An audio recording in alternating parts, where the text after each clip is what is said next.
My name is Lois Reed Hines, co-founder of Tropic Isle Living, and this is the TIL Story.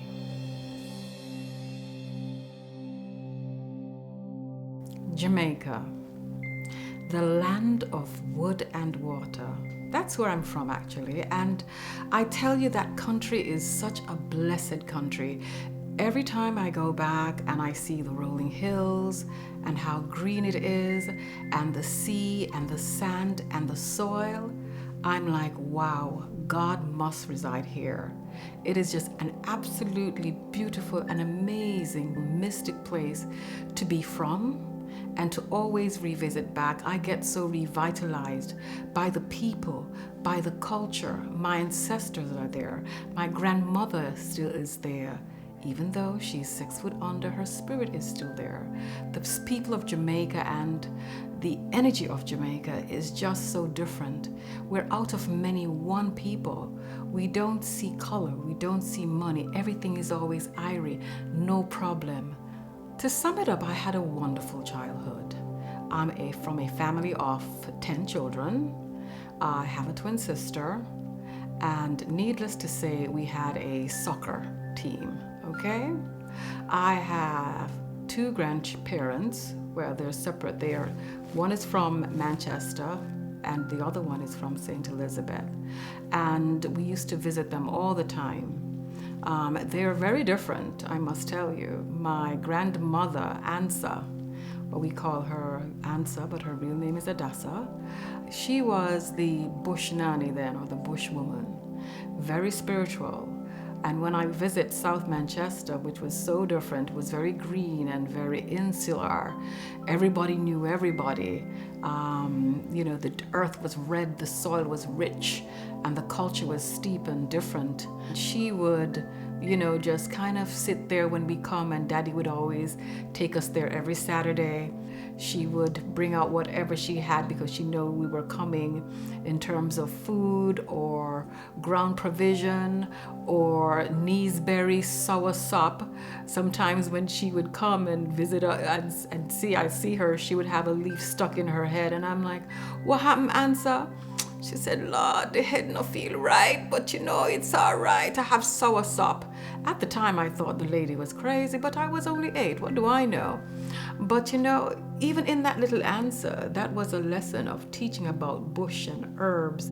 With regards to my grandparents in St. Elizabeth, it was so different. I remembered it was like a farm. They had pigs, horses, goats. The terrain was different. We went there because of the fish and the bammy. My grandfather owned a lot of land. He made sugarcane. He had 9 girls and 3 boys, and my mother being one of them. And he grew his girls, I would say, because he only had 3 boys, with tenacity. He kind of grew them like men, actually, which is not a bad thing because he had 9 girls. He had to do something. And so my fondest memories of my grandfather and my grandmother is when I used to run track and field, and I used to run for Manchester High School, and I got a point from my school in boys and girls champs. And I went down to visit my grandfather and my grandmother, and he was so proud of me. He said, Wingy, oh God, now I gave you my nickname, but you know what, it's all right, I'm 47 now, it's okay. He said, Wingy, I'm so proud of you, And then he said to my mother, you know what, get the horse now, get the horse come. And I was scared of the horse, but I didn't let anybody know I was scared of the horse because I was, I forgot how old I was. And he thought giving me a horse ride was the best present he could give me because he was so proud of me. And I remember that because it was such a special time, because he recognized that, I had tenacity and drive to even represent my school and gave them 1 point, and he saw me on television or telly. My grandmother was very quiet and shy, but she was sweet, you know. I remembered going to the buggy house, because they had a buggy house, literally, they had a buggy house, and sitting there and talking to my uncles and playing and climbing on the plum tree and picking plums. And I remembered the ducks running around and the little pigs running around, because there was a little river there, or you call it like a little swamp area, and the pigs would run around in there. And I remembered, you know, walking with my cousins, one of my cousins, Carlene, and we would walk down to her mother's house, which was just down the road. And I remembered, you know, Mama, that's my mother's mother, would be making cassava bread, which we call it bami in Jamaica, but it's the flat one. And I remembered, you know, just having her looking at it, and I'm like, Mama, what are you making? That's really kind of strange. And she said, cassava, man. Or she would say bami. It's good for you, high in fiber. You know, but you know, when you're with your grandparents, you know, you don't know that the little things that they share with you, it's a learning, it's lessons that you're learning regarding how you should, you know, move forward in your life. Seeing my grandmother grating the cassava and squeezing it and making it in the hot sun, you know, taking delight in trying to feed her family. And my grandmother, Ansa, who, you know, was a widow at a very young age, and my father, being the eldest boy, with his family, also assist in raising their, you know, his brothers and sisters. And from that, you know, I learned at the time, which I didn't know, but you learn by example.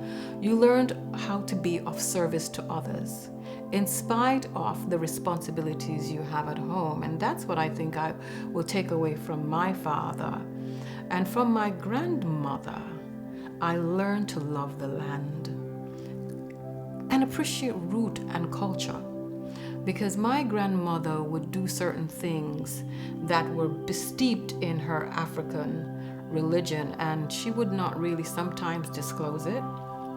All I would remember is that she would sometimes would say, you know, you have to make sure you have a good spiritual foundation. So she was a very spiritual person. If anybody would touch her children or would say ill against her children, my grandmother Ansa would be on the hilltop preaching, honey. She would be preaching, and sure enough, something would happen. I can't even tell you what would happen, but I'm telling you, you don't want to cross that lady. But, you know, when I had special times with her, mostly, both of my grandparents actually, but I remembered spending time with my grandmother Ansa. And all I could remember when I'd get up in the morning, she would make me bush tea. Man, I hated that bush tea sometimes because some of it didn't taste right at all. Granny, I'm so sorry. But she would make like search me heart, or she would make like sweet basil tea. And I'm like, why can't we have mint tea or Milo? You know, and she said, no, man, this is good for you. It's good for you. And then I remembered her chicken tasting really different, and her going to the backyard picking all these herbs. So she really didn't season her chicken like everybody else with seasoned salt and all those things. That wasn't Ansa. Not at all. I remembered her putting rosemary, basil, pimento leaves in her chicken. And I'm like, you know, it tasted good, but it was just different. And then the other thing that I remembered about Ansa was when I spent time with her, and I would spend like 2 to 3 weeks with her. And I think she loved that, because I don't think any of my brothers and sisters went and spent that amount of time with her. But I remembered she would have me sing with her hymns from, you know, the hymnal. And, you know, she would, you know, and I think that's how I discovered that why my father loved singing, because she would sing and she would rock and so forth and so on. But, you know, at the time I didn't realize that she was giving me a very good spiritual foundation. And she would be singing, and I'm like, I want to go to my bed. This is singing by lamp. She didn't have electricity, so we'd be singing by the lamp. And I'm like, I want to go to my bed. And she said, no, man, one little more. But she never would preach to me. but she instilled in me the love of music, of spirituality. And, she would go out in the mornings and she would, have her go and look for the goat and tie out the goat. And sometime, I would go with her and she would tell me of, the uses of such, herbs and so forth and so on. But when she did some of her rituals and I asked her what they were, she would say, you don't need to know right now. It's all right. But I think she wanted me to see what she was doing. Some of it I didn't understand. But she also shared with me that, the graves that I saw in the yard, that they were of my great-grandmother, my grandmother, my grandfather, who I did not know at the time. They called him Bazi. And, she would talk about her mother, and how strong she was as a woman, and how her mother would assist her in giving birth to her children. And she answered then in turn helped others. In St. Elizabeth, however, as I said, it was different. The terrain was more sandy, more dry. And my grandmother, I would love her fish tea and her cooking and, the bami, and her and Papa would be sitting at the veranda. And, when they knew we were coming, they were sitting there just waiting for us. And then, my grandfather would say, Avis, Avis, Lord, she a grow though. Wingy, she a grow. And, that was his way of kind of recognizing that we're just growing up, me and my sister, because we were preemie at birth. So, I remember just the look of pride on, both my grandparents' face, and they lived a life well lived. They had, as I said, 9 girls and 3 boys. And, for them to do that and keep their families strong, the love that they share was unspoken. It was unspoken. And I think with that, I learned about unconditional love, enduring love for your mate, for your husband, for your child. In spite of all the hardships and all the difficulties, they stuck together. And from my grandmother answer, I learned, you can be a single woman with pride and dignity, still raise your children with service to others and spirituality, a love for the land and a love for, just yourself, your awareness. She, people thought sometimes she was crazy. She didn't care. She was just who she was, and she made no excuse about it. As for Michael Hines, the other co-founder of Tropic Isle Living, what I remembered him telling me about his grandparents. Michael's upbringing was a little bit different. Michael was the first child of 2 teenage parents, and he, I think at the age of 2, lived with his grandparents, the Bakers. And then he was taken from that household to his other grandparents, the Hines. But Michael was so blessed that really and truly he had 3 grandparents, and I'll explain that later. But what I can tell you he remembered from the Bakers, this is a story he shared with me, was that he remembered his grandfather was a fisherman, his grandmother Baker stayed at home, but they had a bar, so they were entrepreneurs. And at that time that was pretty good. And they had also a big family. So he grew up seeing his grandparents owning a business. And he remembered his, going to the bar with his mom, I think serving drinks or whatever. He wasn't serving, but he saw her working. But he had fun memories of that, and the dancing and the music. With regards to his grandmother and grandfather, the Hines, they were very religious. They were Jehovah's Witness, and according to Michael, he took pride in a garden that his grandmother would have him plant like tomatoes and all that stuff, and he just remembered planting things in his garden and watching it grow, and how he was very, very so proud of himself when grandma took his provisions and made it into a dinner. He talked about his grandmother. He said, you know, Lloyd, they were poor but proud.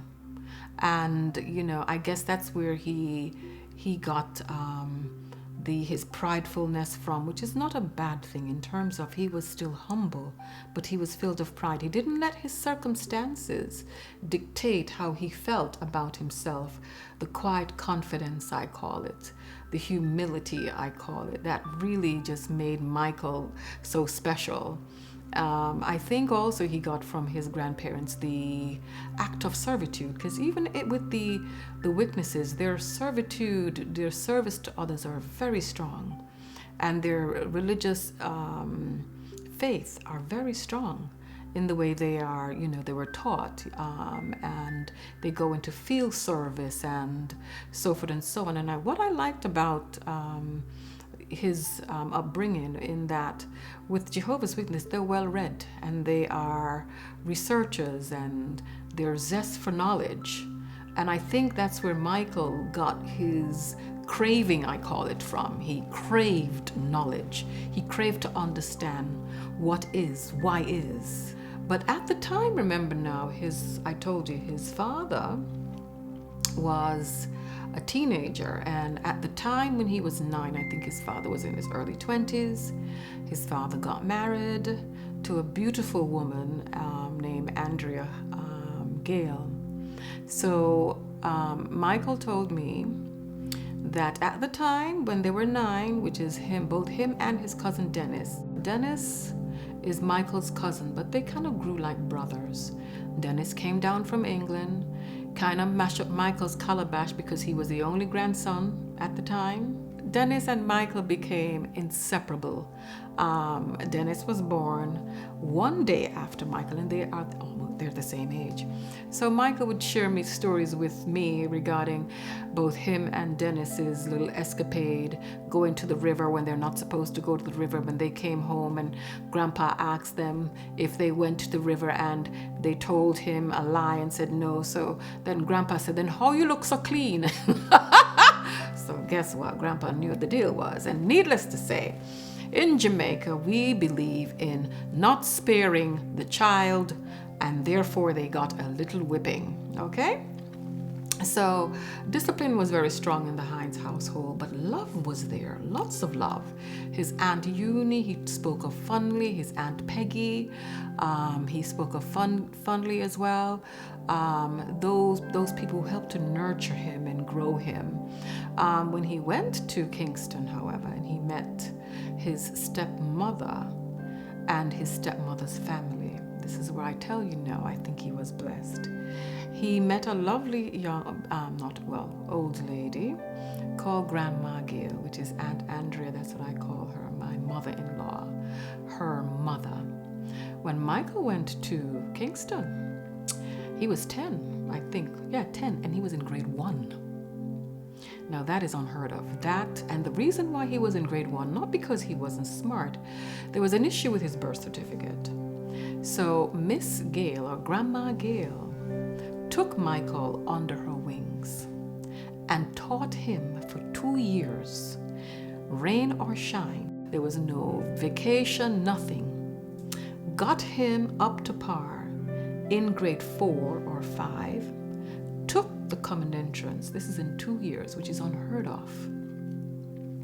And he passed common entrance to go to high school, and he went to Calabar. Now, what Michael learned, I believe, in that instance, that you don't necessarily have to be born into a family to have a family. People that touch your life in so many ways and add to your self-development and growth, that's your family, because they mean you well. And when I met Grandma Gale, that woman was a special lady, full of grace, dignity, humility, almost like Grandma Hines and Grandpa Hines. And I tell you, the Hines and the Gales, it was a lovely mixing and blending of family to see, because they were both full of love and acceptance. And I tell you, when I met them, and when I met Michael's grandparent, because I did not know his grandfather, his grandmother, and Grandma Gail, and they got along quite famously. They're both short alike, they both had gray hair, but the words of wisdom and the love that they share, I can say, yeah, now I see why Michael is the way he is. Not only that, you know, he had his aunts, his step aunts, Jackie, Dorothy, Gay, Garth, and Claude, who helped to kind of bring out his shyness, because he was painfully shy. He was still painfully shy in some respects. And they introduced him to driving cars and all these fast little going places and the beach and so forth. So his fun-loving side, you know. But that's what I remembered what Michael told me about his upbringing with his grandparents. You know, grandparents are special people. Parents are too, but grandparents, wisdom, understanding, and knowledge, that's what you get from them.